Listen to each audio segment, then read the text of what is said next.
Hello, welcome to Take Time Thursday. My name is Janelle Cooper, and I am an educator at the Smithsonian's Anacostia Community Museum. It's been glad to be back on the screen with you guys for those who join us weekly.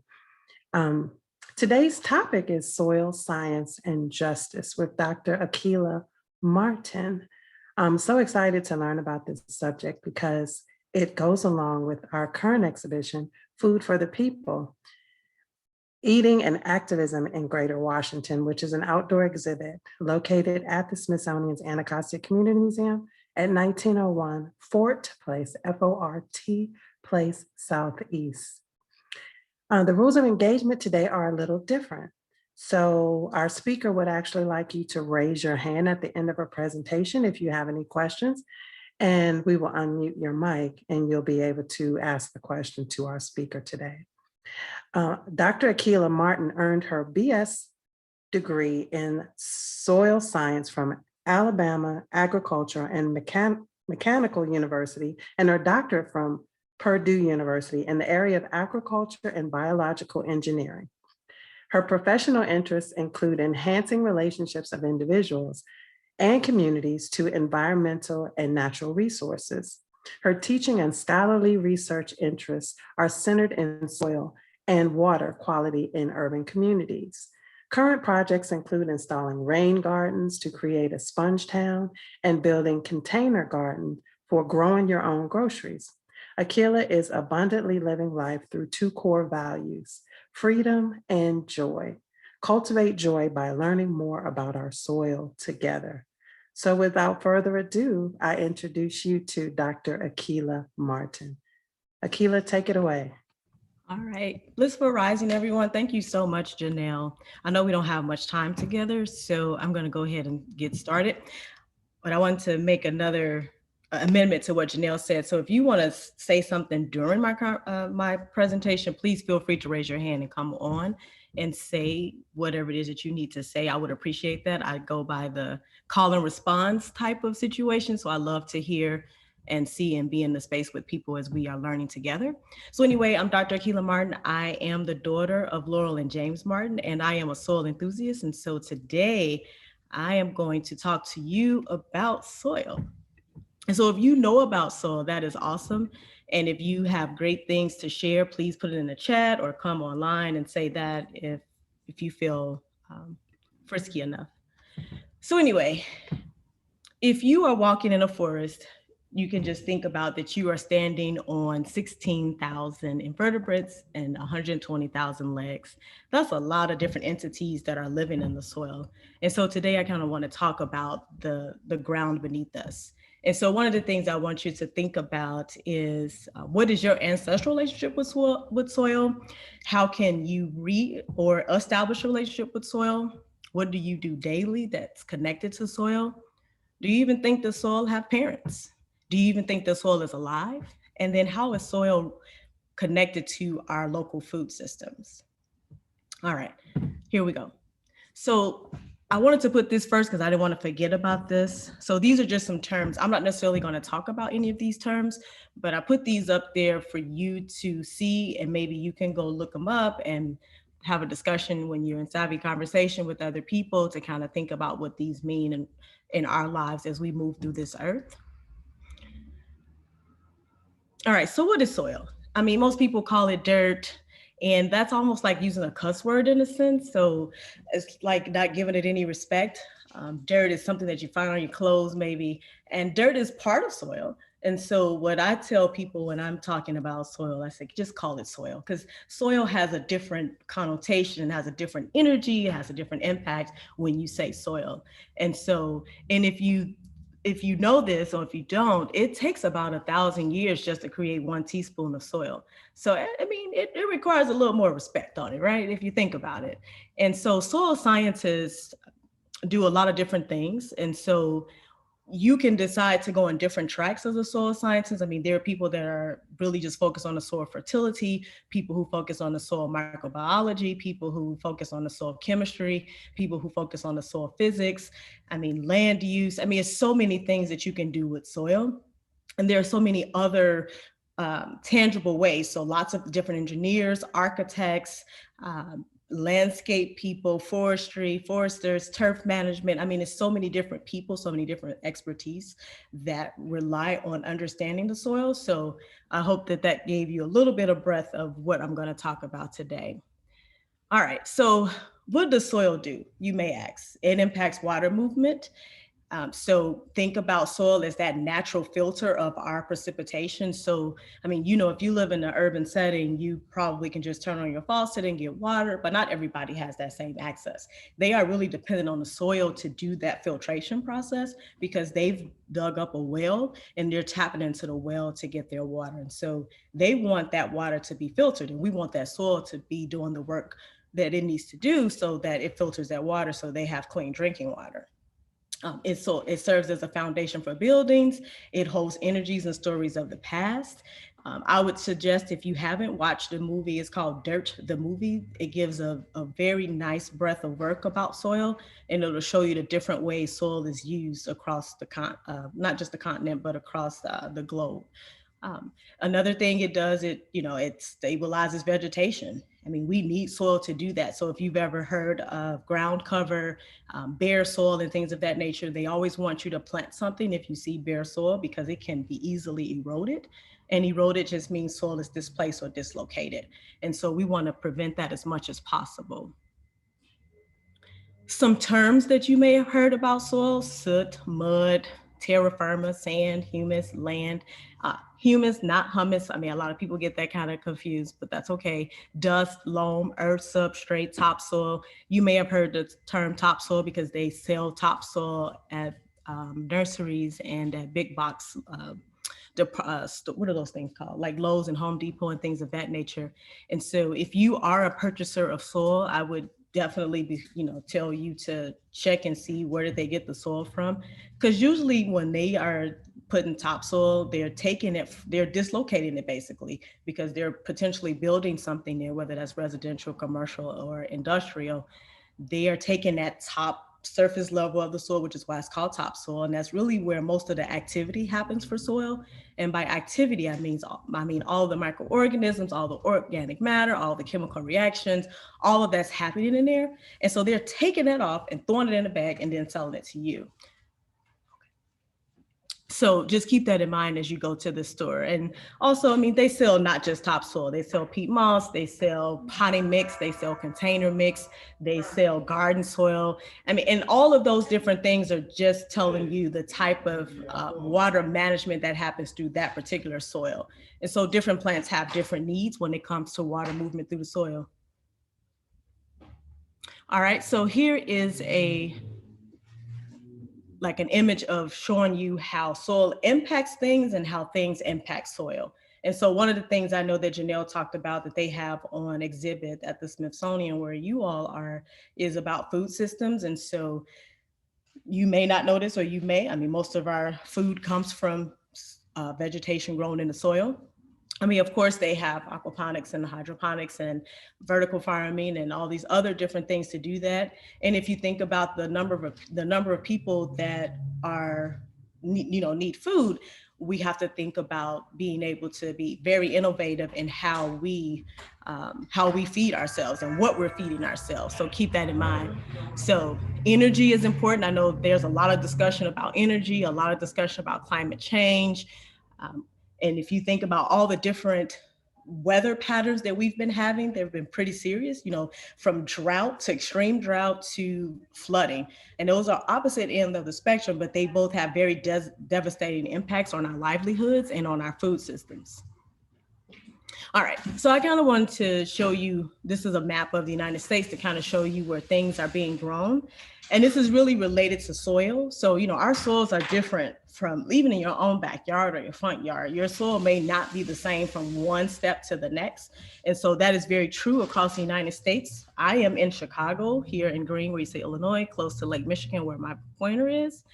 And our soils here are very much clay-like. And that's because this is basically a wetland where we are because of the Lake Michigan there.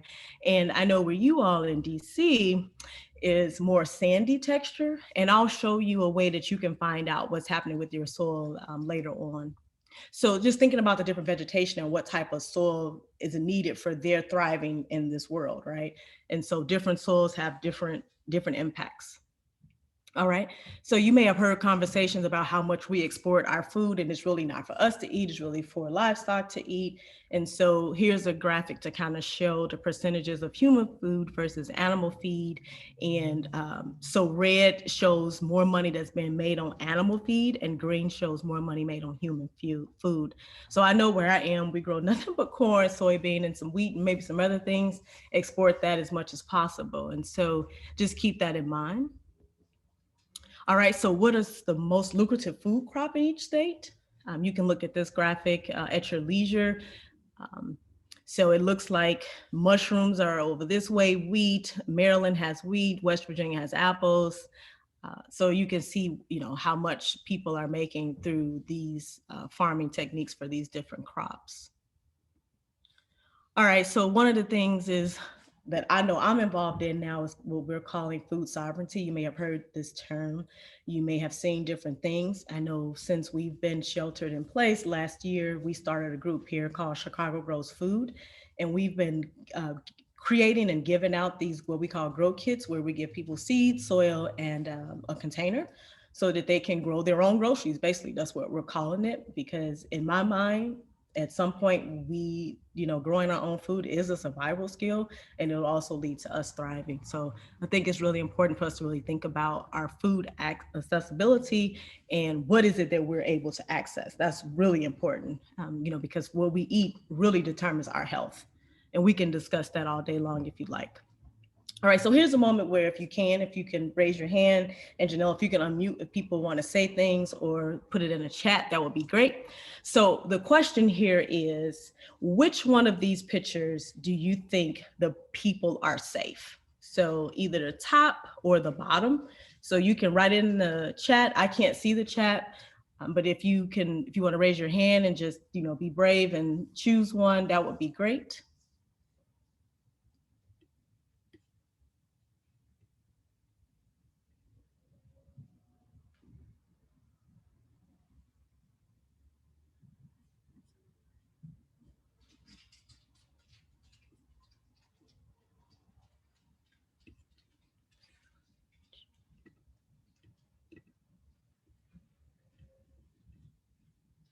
Okay, somebody said none of them are safe. The bottom. Yep. So if you said the bottom, that is so true. So this individuals built what they call a dike, and they've built something. The Army Corps of Engineers has built something like this here in Northwest Indiana, and they built it so that they can dredge the canal that runs along the dike, and so they're going to dredge this area. And it's not this picture. I'm just showing you as an example, and put the sediment in here.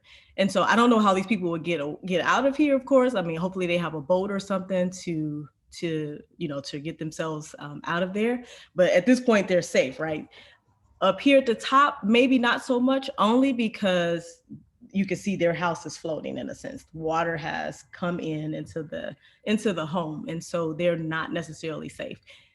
And it seems that they tried to build something. One of the activities that I do in the learning space is building a levee, which is basically kind of what they did here. And it really is important the type of materials that you use. And basically those materials are soil. All right, thank you for participating in that. All right, so there are about 70,000 types of soils in the US. As I said, takes 1,000 years. In 1 tablespoon of soil, there are lots of microorganisms that live in there. So if you do plan to touch the soil and smell it and do all those great things that are beautiful to do, just make sure you wash your hands before you consume food or drink anything. I don't know if you know this, but most insects start their lives in the soil.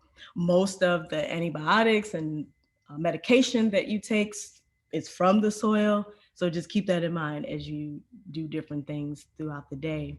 And just kind of give you a brief few minutes about soil, how it's formed. Soil is formed from rock, right? So there are different types of rock. We have metamorphic rock, sedimentary rock, and then we have igneous rock, which is from volcanic lava. And so these 5 different things act on that rock to create that soil. And so that rock serves as, when I remember I asked you in the beginning if soil have parents, and they do. And those parents are the rock. And so through climate, organisms, the parent material over time, and then the type of topography, so the lay of the land, that tells you what type of soil that you'll have. And some of the properties of soil texture is really important. Texture, it tells you how water will move through the soil profile. And so if you have a really sandy soil, water goes right through. And if you have a soil full of clay, it's not going to go through really quick, because if you've ever played with Play-Doh, that's a clay, the clay particles stick together. And so, when it rains, it'll be hard for that water to penetrate that surface. And so you want some type of mixture of that clay, sand, and then the last particle, which is silt. And silt feels like flour that's used to bake cakes and bread and pies and things of that nature. So it's easily, it's breakable, it's very fragile, it's really soft. And so there are places where you'll see a lot of silt. There are places where you see a lot of sand, of course, by the beach, because the beach, that's the soil, that's the sand, right? Um, so I kind of talked about that. All right, so keeping in mind that soil has organic matter, has rocks, it has entities that live in there, worms, nematodes, mushrooms. I mean, there are all types of things that live in the soil. All right, and so soil organic matter is important, and you probably know this as if you've made some compost, or if you bought compost, that's basically organic matter that you add to your container, to your pots, to your garden, or whatever, to kind of boost the nutrients, because the nutrients help the plants' fruits, of course, so the plants can thrive, and it also helps the entities that live in the soil so they can do their job as well. One thing you may want to notice about the soil horizon, remember I was talking about that topsoil. This is that A horizon. This is where all the life is happening right there. This down here is that parent material, the C and the R, and that's that rock that breaks down to form this soil up here. All right, so here's another question you can put in the chat. Which one of these are shallow? Okay, and so you can say the left image, which is this one, or the right image. So these are soil profiles, and if you know the definition of shallow and deep, go ahead and take a shot at which one, left or right. Yes, yep, yes, Grace, yes, Michael, yep, Sean, yep, the left. The left is considered, oh, sorry, the left is considered shallow, and because it's not as deep, you get right to the parent material, which is here, really quick. Whereas here, you don't even get a chance to see the parent material here. This is just all soil. The parent material is further down. And so it depends on where you are in the world, where you may see a shallow soil and you may see a deep soil. Shallow soils are usually those that are near coast, or like I know I've been through like Pennsylvania. You can see how they cut through the mountains. You can see all of that long profile and trees on top. That's a really, I would say it's a shallow in a sense, but not really, only shallow as it relates to this part, to the soil part, but that parent material part is pretty long. All right. So here are some types of soils. They classify them in 12 ways. And so they have intersoils, and those are those baby soils. And you will find those like at the Gulf, places like that, where the water is always constantly pushing sediment, which basically starts to form soil. I know where I am, we have these things called alpha soils and mollisoils, and that's because our soils here are very dark. They're black and brown. I know if you go south, you'll see ultrasoils and oxosoils because they are red. They have a lot of iron in it, and the weather there, the climate there is, the temperature is higher, so it's doing more chemical reactions. Aridosoils come from the word arid. Those are out west, and that means that they're dry. In Texas, they have vertisoils, which is clay soils that crack and swell. So you may notice that people in Texas don't have basements. I don't know if you all have basements. I know we can have basements here in Chicago, and they can't because of that, because of the soil there. And so just understanding how soils impact things. And then here's a map that shows what the soils look like across the United States. So over here, where you all in the orange, you all have ultra soils. I can't remember what color the soils are there in DC. I haven't been there in so long, I don't even remember. But soils come in all colors, as you can see on the right here. I mean, they have pink soils, red soils, white because of calcium, black, brown, gray because of the bleaching of the water going through from the black soil. So it comes in all colors. And then we have frozen soils, which on the other, the jello soils, which are here, those can be found like, in the Arctic and then in Alaska as well. And we know we have warming of our of our planet. So I don't know how much longer we're going to have jello soils. All right. So just to give you a bit, as far as physical properties, you have soil structure. This is really important, and it's hard to, once you, I don't want to say destroy, but that's kind of the word in a sense, destroy the soil structure through big, huge equipment, having events where people are constantly compacting it. You kind of mess up the structure of the soil, and it's hard to build that back up. But you want a really nice, as you can see here on the left, in your, in your containers or your garden soil, so that the roots can get through here, the plant's roots, and so that the entities that live in here can move as well. Like this is what I'm showing you, how this big equipment, how they just go through and just wreck the soil recklessly. And I know in the beginning we didn't know. Ag has been very much impactful on our life and in all types of ways. And I don't know that they're ready to acknowledge that, but we can see it. So I'm going to keep going. So if you are interested in finding out what's happening with your soil where you live, or if you're thinking about buying real estate, if you just want to know what's happening, this is already done for you. You've already paid your taxes. This is through the NRCS from USDA. Here's the website, and I can share this with Janelle so that you all can go here. You would click this button. You can do an AOI, which I'll show you here. And I did this for the address of this, I don't know how to pronounce it, Janelle Anacostia. I'm not sure if I'm pronouncing it right, but this is the AOI I created for this area. And I'm not even sure if this is true because I haven't been there, but I hope that's it. I put the address. Anacostia. Anacostia. Okay, thank you. Is that right? Is this true? Is this that area? That's what it looks like? Yeah. Okay. That's Anacostia. That's the museum. Okay. Yep. Nice. Yeah. Anacostia. All right. Thanks, Janelle. So I did an AOI of here. It's just to kind of show you what it'll spit out. And so it'll tell me over here on the left, and they're not going to tell you quote unquote contamination if that's what you're looking for.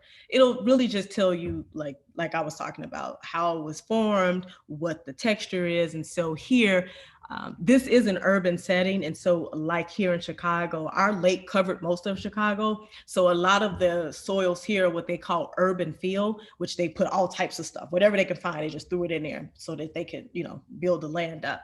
And the same thing appears to have happened here from my reading of this particular area. Anyway, it's a sandy loam, and I don't know if that's true. Based off your yard where you are, I would say go out there, and I'm going to show you really quick. I hope I have a little bit of time to kind of show you how to find the texture.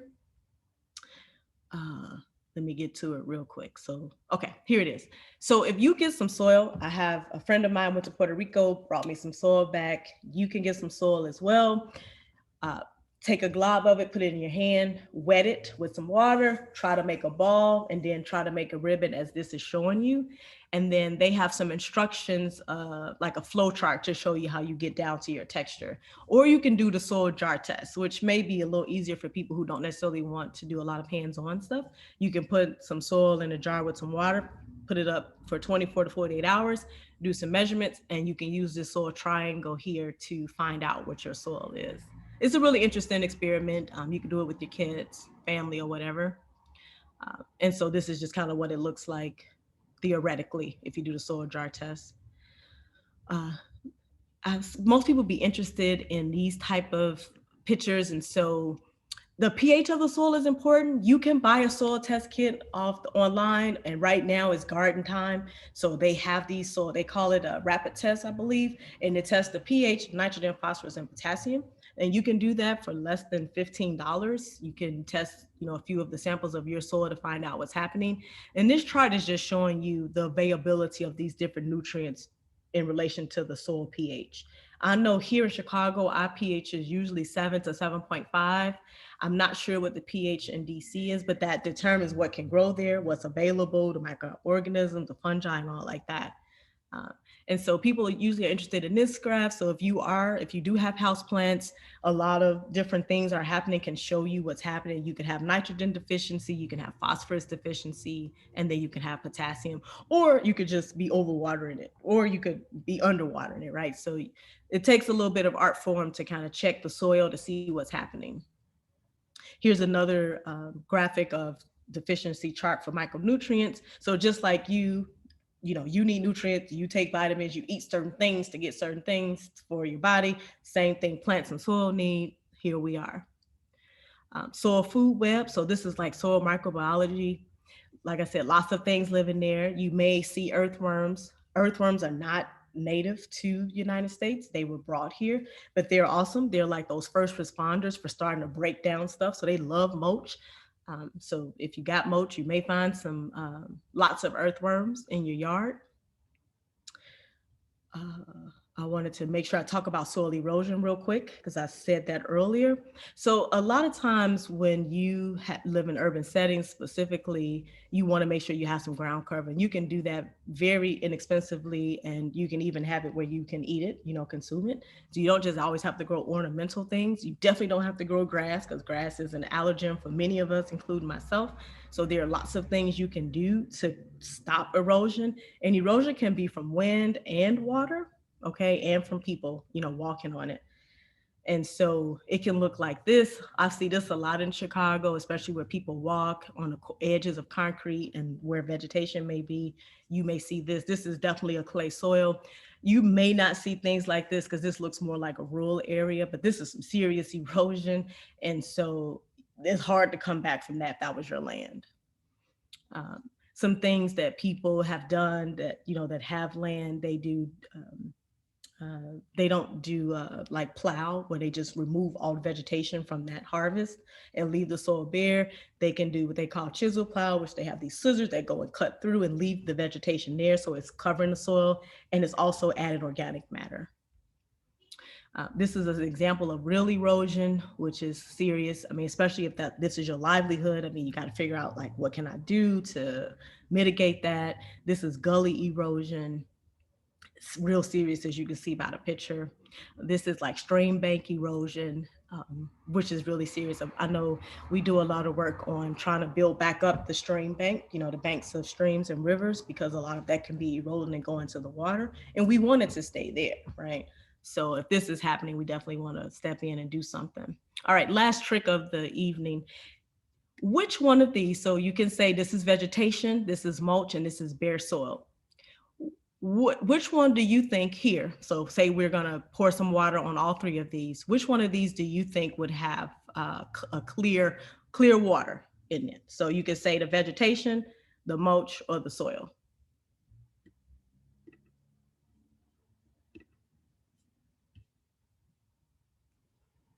Okay, 3 people have said vegetation. Nice, nice. Let's see if you're right. Yep, looks like it's vegetation that has the clearer water. I mean, mulch does a good job. It's keeping the soil there, but certainly if you just leave bare soil, you can see that there's soil that leaches into this catchment area. And we don't want that to happen. We want this. We want it to be clear. We want the soil to stay where it is. All right, stay with its family. All right. Last thing, Janelle, I probably keep saying last thing every 5 seconds, so excuse me. This is a survival skill, is to build a water filter. You can do this very easily with getting, 2 little bottles, plastic bottles, and figuring out what materials you want to use, putting some sand in there, some charcoal, coffee filters. And this is a survival skill. So thinking about what that looks like, because water accessibility and all those things around water are going to become really serious, if not already, but definitely it's going to be more apparent soon, because there are lots of places where water is not in abundance. And I'm going to stop there, Janelle, because I know it sounds like people have a lot of questions. I don't know that I can answer right Well, away. I know I sent you one, Okay. and that one would be from Alexis. Mhm. And she says, what is your perspective of the efficiency of soil-based agriculture versus aquaponics, hydroponics? Yeah, and I guess that would go to what I was just saying about water. And so I don't know, we're not necessarily talking about water in this conversation. We're talking about soil. But if you if you do any work, homework or investigation about aquifers and groundwater, the amount of water that we have that's quote unquote drinkable is about this much, right? Because the ocean water, seawater is full of salt. And so that's not necessarily drinkable right away. And so hydroponics and aquaponics requires water, right? I know it, it's a cyclical system. At the same time, is using water, right? And for people who live in areas, like I said, with those aridosaurs, where they're doing lots of pivot irrigation, they're just watering, overwater. Even people, residents in their own home, overwater. If you've ever noticed people are watering things, I know here, I don't know if you can do that in DC. You all may have water mandates and laws, but here people just water the concrete, and they're saying they're watering their lawn, but they're not. And so I would say a mixture of both would be a a better way, instead of just one or the other. I mean, we could talk all day about how agriculture has impacted us, not just the water, but the contamination of the water, the air pollution, the the antibiotics that they give to the livestock, the pesticides and herbicides that they put down, they go into the water. So I mean, it's been a lot of different things that are happening around ag in general, and so that's why we've been trying to being proponents of people really thinking about how can you grow your own food so you can have a more eco-friendly circular economy, really thinking about how you can use what you have at your home or in your community for mutual aid type of things. That would be what I would be a proponent of, and I hope that answered I don't remember the person's name, their question. Okay, thank you. We have a question from Sean. Okay. I'm gonna let them talk and ask the question. Oh. Hi, Sean. Hi. Hello.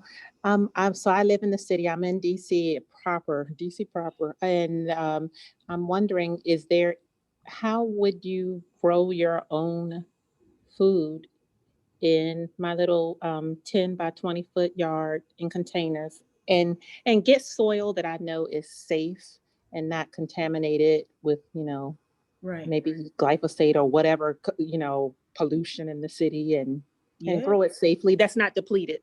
Is that a lot to ask? Where No, would you get that it's good. soil from? You said the magical word is, which is a container. So you can get grow bags, or we did an experiment a few years ago, because I'm doing grow bags this year. It's part of a grant that we have. Anyway, I don't know if you all have like Whole Foods and Trader Joe's there, but I don't know if you remember those bags they used to have, that they used to sell. You can use those as your containers, but if it has Okay. like that clear plastic type material that's inside, take that part out, because that's gonna Yeah, I don't like the cause plastic. yeah, take that out, and then you can use that bag. So I'm trying to prevent you from going to buy stuff, but you can Okay. buy what they call grow bags, and they're not expensive. You can, and they come in all different sizes, and you can get soil. They have all types of people now that have source soil, that they've created, in a sense, even Mm-hmm. though some soil scientists don't want me to use the word create soil, but develop Okay. soil, made it, whatever word you want to put there. And then you can use that. So there are several people now, and I can share some links with you, Sean, so that Okay. you can, get your soil from there. Another thing you do, because I know you said you live in DC, which I know is very urban. So getting those grow bags, and you can do different things in that one bag. You got several bags, you can do different things, and you want to do different things. So you want to have where pollinators will come, right? So you're gonna have some Yes. flowers. You want to Okay. have some stuff, of course, that you can eat, and then you want to have some things that can be, if you have unfriendly partnerships. I don't like to call them weeds, but I call it unfriendly partnerships. So you can grow what we call companion crops, where you can grow Mm-hmm. things that will kind of deter, things that come that could impact your vegetation. And Okay. so I can share with you some information on that from the group that I'm contributing with and Okay. on, so that you can do that, and I can share a picture so you can see how that looks. And even just the seeds can be an issue, around ethics and justice and all like that. So you definitely want to think about that. I do have some like heirloom, like Nice. survival, like 60 something different seeds that I bought. Nice. Cool. I know, and maybe since this is being recorded, I probably can't say this, so Janelle will delete this, but there are people that know how to save the seeds from everything that they bought, like from the Yeah. tomatoes to the cucumbers. So, I mean, at that point, that's awesome. So she knows how to do that. And I did an interview with her. So Sean, I can share that with you. She's like Okay. a guru of using what she has at her house to grow stuff. And she has a huge area of doing this, and able Okay. to feed her and her family the whole year round. So Okay, Dr. Martin, we're running out of time, but Oh, okay, sorry. Sean, what I would like you to do is reach out to me. My information is on your registration if you have questions. Okay. And give me your email address and I will put you two in touch with each other so she can share those resources with you. Okay? Okay. certainly, Thank you. absolutely. Right. I'll take one last question from Fran. Any chance you could provide some more food seed sovereignty, resource recommendations, books, movies, podcasts, etc., either now or after the presentation? And since we're running out of time, Fran, also you can reach out to me with that same question, and then I will put you in touch with Dr. Martin. Yeah, no, that's a great question, Fran. Please reach out to Janelle, and then I can start putting together things that she can share out to all of you, just for your own information. So yeah, thank you for those great questions. And I'm putting my email in the chat, Okay. so you won't have to look it up. All right, so you can stop sharing your screen. Mhm. And I just wanted to say thank you for sharing with us so much information. It's almost like we really needed a class kind of workshop I know. structure with you, because you have so much information that I'm sure that would benefit a lot of us, because a lot of us are trying to get into this urban agriculture movement, because it's hard to trust things that we see in the store these days. We don't want anything sprayed. We don't want to, contaminated. We would like to think that the things that we're eating are healthy, Mm-hmm.